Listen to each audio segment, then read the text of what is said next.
ఆదికాండ గ్రంథం 13వ అధ్యాయం 1వ వచనం చదువుకుందాం. అబ్రహాము తనకు కలిగిన సమస్తమును, తన భార్యను, తనతో కూడా నున్న లోతును వెంట పెట్టుకొని ఐగుప్తులో నుండి నెగేబునకు వెళ్ళెను అని మాట.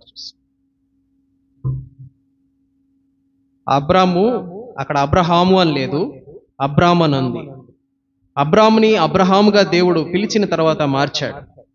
ఆయన విశ్వాసాన్ని చూసి ఆయన్ని అబ్రహాముగా మార్చాడు.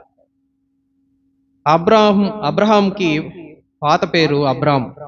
12వ వచనంలో చూస్తే 12:1 యెహోవా నీవు లేచి నీ దేశము నుండి, నీ బంధువుల యొద్ద నుండి, నీ తండ్రి ఇంటి నుండి బయలుదేరి నేను చూపించు దేశమునకు వెళ్ళుము. నిన్ను గొప్ప జనముగా చేసి నిన్ను ఆశీర్వదించి నీ నామము గొప్ప చేయుదును. నీవు ఆశీర్వాదముగా నొందువు. నిన్ను ఆశీర్వదించిన వారిని ఆశీర్వదించదను, నిన్ను దూషించిన వారిని శపించెదను. భూమి యొక్క సమస్త వంశములు నీ యందు ఆశీర్వదింపబడినని అబ్రాముతో అనగానే మాట. తండ్రి అయినటువంటి దేవుడు యెహోవా దేవుడు అబ్రాముని పిలిచాడు. నువ్వురా, నీ ఇంటి దగ్గర నుండి రా, నీ బంధువుల్లో నుండి రా, నీ సొంత ఊర్లో నుండి రా, నువ్వు ఉన్నటువంటి ఆ ప్రశాంతమైన ఆ పరిస్థితుల్లో నుండి నువ్వు బయటికి రా. నేను నిన్ను గొప్ప జనముగా చేస్తాను, నేను నిన్ను ఆశీర్వదిస్తాను అని దేవుడు చెప్పాడు. ఆ పిలుపుకు లోబడి 13:1 ఇప్పుడు మనం చదువుకున్న మాట ఏంటంటే, అబ్రాముకు కలిగిన సమస్తమును తన భార్యతో తనతో కూడా నున్న లోతును వెంట పెట్టుకొని ఐగుప్తులో నుండి నెగేమునకు వచ్చెను. 2వ మాట, అబ్రాము వెండి బంగారములు పశువులు కలిగి బహుధనవంతుడై ఉన్నాడు. బహు ధనవంతుడు, ధనవంతుడు కాదు, ఉండడం కాదు, తినడం కాదు, ఒక ఆస్తి కాదు, బహుధనవంతుడు అని రాయబడా. అంటే రిచ్ అని చెప్పలా, అక్కడ ఇంగ్లీష్లో సూపర్ రిచ్ అనొచ్చు మనం. కోటీశ్వరుడు మన భాషలో, కోట్లకు బడగలెత్తారంట కదా ఆ మాట మనకు తెలుసు. నిజానికి అబ్రహాం పరిస్థితి, ఆయనేమి సింపుల్ మనిషి కాదు, ఏదో ఏమి లేనోడు అయ్యుండి దేవుడు చెప్పగానే ఇంకా ఆయనకి అవసరమయ్యి, దేవుడు అవసరమయ్యి కదా, ఆయనకి పోషణ లేకుండా అట్లాంటి పరిస్థితి ఏం లేదు అబ్రహాంకి. అప్పటికే అబ్రహాము ఏంటి, సూపర్ రిచ్ అన్నమాట, బహుధనవంతుడై ఉన్నాడు. ఆయనకు అన్నీ ఉన్నాయి, కానీ లేనిది దేవుడే అని గ్రహించాడు. ప్రభువు యొక్క పిలుపు ఎప్పుడైతే విన్నాడో అబ్రహాము తన కలిగినటువంటి సమస్తాన్ని వెంట పెట్టుకొని వెళ్ళాడంట. ఆత్మీయ అర్థం, ప్రభువు పిలిచినప్పుడు తన సమస్తాన్ని వెంట పెట్టుకొని వెళ్ళాడు. మనం కూడా ఏం చేయాలా, మనకు కలిగినటువంటి సమస్తాన్ని, ప్రభువు మనల్ని పిలిచినప్పుడు మనకు కలిగినటువంటి సమస్తాన్ని మనం వెంట పెట్టుకొని వెళ్ళాలి. ఇంట్లో ఒకరు వస్తే ఒకరు రారు. ఇక్కడ తన భార్య అని రాయబడి ఉంది అబ్రాహాం విషయంలో. తన అన్న కొడుకు లోతును కూడా తీసుకొని వెళ్ళాడు. తనకు కలిగినటువంటి సమస్తాన్ని వెంట పెట్టుకున్నాడు. ఆయన బహుధనవంతుడు అని రాయబడి ఉంది. ఎంత ధనవంతుడు అంటే ఆయన దిగిన స్థలం కూడా ఆయనకి సరిపోనంత ధనవంతుడు ఆయనే ఒక దేశంలాగా ఉన్నాడు. ఆయనే ఒక దేశంలాగా ఉన్నాడు. ఆయనే ఒక రాజుగా ఉన్నాడు.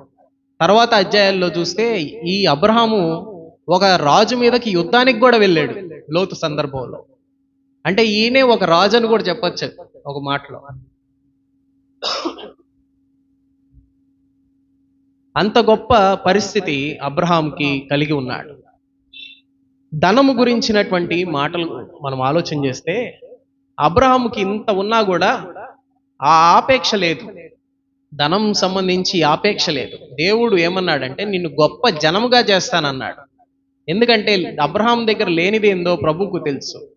ఆయనకి బిడ్డలు లేరని ఆయన ఏమన్నాడంటే గొప్ప జనముగా చేస్తానన్నాడు. ఆ ఆశీర్వాదం కొరకు అబ్రహాము సిద్ధపడ్డాడు. ప్రభు మాట విన్నాడు. ఇంతకు ముందు యెహోవా దేవుడు ఎవరు అబ్రహాంకి తెలీదు. ఆయన ఎరిగినటువంటి దేవుడు కాదు. ఆయన కూడా అన్యుడే, బొమ్మలు తయారు చేసేవాడు, విగ్రహారాధన వరకు బొమ్మల్ని తయారు చేసేవాడు, విగ్రహాలని తయారు చేసేవాడు అబ్రహాం. అయితే ప్రభు పిలుపు ఎప్పుడైతే విన్నాడో ఆ దేవుడు, తెలియని దేవుడు పిలిచాడు. ఆశీర్వదిస్తానంటున్నాడు. నాకు ఇంకేం వద్దు, నా పని వద్దు, నా ఊరొద్దు, ఏవి వద్దు, ఆ ప్రభువుని నేను వెంబడిస్తానని ఏమున్నాయో అవన్నీ తీసుకొని వెంబడించాడు. ప్రభువు పిలుపు వచ్చినప్పుడు మనము మన కలిగినటువంటి వాటన్నిటిని తీసుకొని రావాలి, మన కుటుంబాన్ని తీసుకురావాలి, మన కలిగిన దాన్ని తీసుకొని రావాలి. ప్రభు ఎక్కడ చూపిస్తున్నాడో అక్కడికి వెళ్ళడానికి సిద్ధపాటు అనేది చాలా ఇంపార్టెంట్. మనుషుల ఆలోచనలో సిద్ధపాట్లు ఉండదు. ఎందుకులే అనే ఆలోచన ఒకటి సోమర్తనమన్నా అయి ఉండొచ్చు, ఇంకోటి లెక్కలేనితనమన్నా అయి ఉండొచ్చు. ఈ రెండిట్లో ఏదో ఒకటి.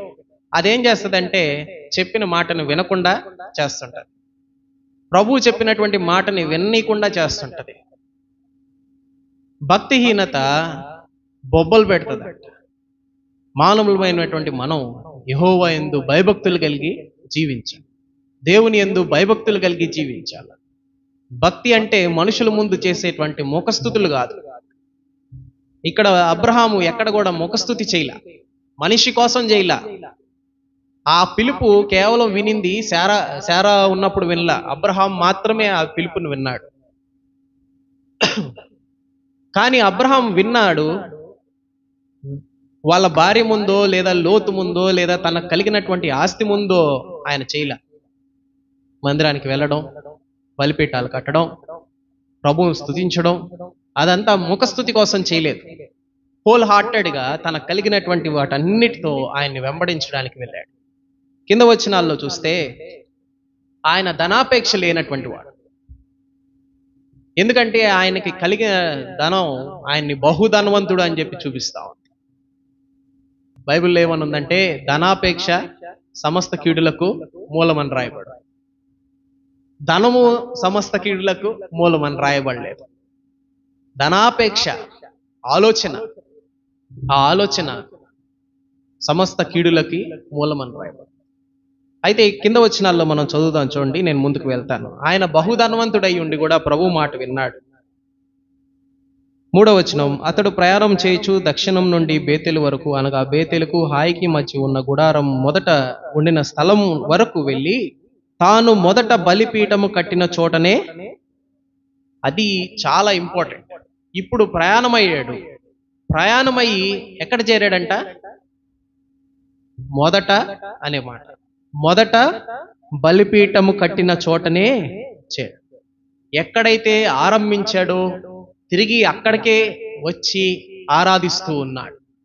చాలాసార్లు ఆరంభ సూరత్వం అంటాం కదా, భక్తిలో కూడా బాప్తిసం తీసుకున్నప్పుడు మన జీవితాలు ఎంతో భక్తిగా తీర్మానాలు చేసుకుంటాయి, కానీ దాంట్లో కొనసాగించలేం. విశ్వాసాన్ని కాపాడుకొంచు అంటున్నాడు పౌలు. అలాగా విశ్వాసాన్ని కాపాడుకుంటూ కొనసాగలేం. అటు లోకము ఇటు దేవుడు రెండిటి మధ్య బ్యాలెన్స్ చేయలేకపోతున్నాం. చాలా మంది ఉద్యోగాన్ని కుటుంబాన్ని బ్యాలెన్స్ చేయలేరు.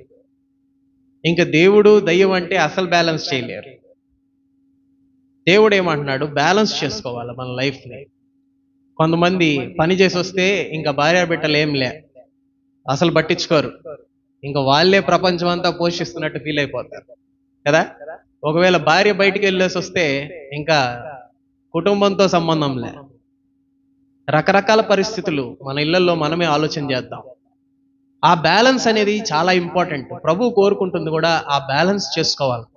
ఇక్కడ ఉన్నటువంటి మాట చూడండి, ఆయన ఏమంటున్నాడంటే మొదట ఎక్కడైతే బలిపీఠం కట్టాడో తిరిగి అక్కడికే వచ్చి బలిపీఠం కట్టాడంట. మొదట ఎక్కడ బలిపీఠం కట్టాడో తిరిగి అక్కడే. కార్య ఆరంభం కన్నా కార్య అంతము ముఖ్యమైనది. కార్య ఆరంభం కన్నా కార్య అంతం ఎంతో ముఖ్యమైనది. క్రైస్తవ జీవితం కూడా మనం తిరిగి ఎక్కడైతే ప్రారంభించామో అక్కడికే వచ్చాడు. ఎన్నో బావులు అబ్రహాము తవ్వాడంట. వాళ్ళ కుమారుడు ఇస్సాకు బూట్ చేస్తే శత్రువులు వచ్చి తిరిగి వాటి దగ్గరికి వెళ్ళి అవే బావుల్ని తవ్వాడు. ఎక్కడైతే పోగొట్టుకున్నామో అక్కడే ఆమె నాణ్యాలు తిరిగి వెతుక్కుందంట. ప్రభువుని మనం పొందగలుగుతాం. ఎక్కడైతే పోగొట్టుకున్నామో ప్రభువుని తిరిగి అక్కడే పొందగలుగుతాం. ఏ లోటుపాటు దగ్గర అయితే మనం పోగొట్టుకున్నామో అక్కడే ప్రభువుని తిరిగి ప్రారంభిద్దాం. మన జీవితాల్లో తిరిగి ప్రభువుని, ప్రభువా ఈ లోటుపాటు దగ్గర నేను పడిపోయాను, తిరిగి దీన్ని వదిలేస్తున్నాను, నీ కొరకు వదిలేస్తాను. చెయ్యి అడ్డంగా ఉంటే ఆ చెయ్యిని నరుక్కోమన్నాడు పౌలు. నిజంగా కాదు, కన్ను అడ్డంగా వస్తే ఆ కన్నును తీసేసుకోమన్నాడు. ఒక కంటితో అయినా పరలోకాన్ని చూడొచ్చు, ఈ ఒక కన్ను అభ్యంతరకరంగా ఉంటే అది నన్ను నరకానికి తీసుకొని వెళ్తుంది అన్నాడు పౌలు. కాబట్టి ఏది మన జీవితాల్లో అభ్యంతరకరంగా ఉందో, ప్రభువుకి మనకి ఏది అడ్డు వస్తుందో, మనం చేసేటువంటి ప్రార్థన ప్రభు సన్నిధికి చేరకుండా ఏ పాపం అడ్డం వస్తుందో దాన్ని మనం తీసివేయాలి, దాన్ని ఆపివేయాలి. ఈ అబ్రహాం కూడా ఏం చేశాడంటే, ఎక్కడైతే ఆ బలిపీఠం కట్టాడో తిరిగి అదే ప్రాంతానికి వచ్చి ఆయన బలిపీఠం కట్టినట్లుగా మనం చూస్తున్నాం.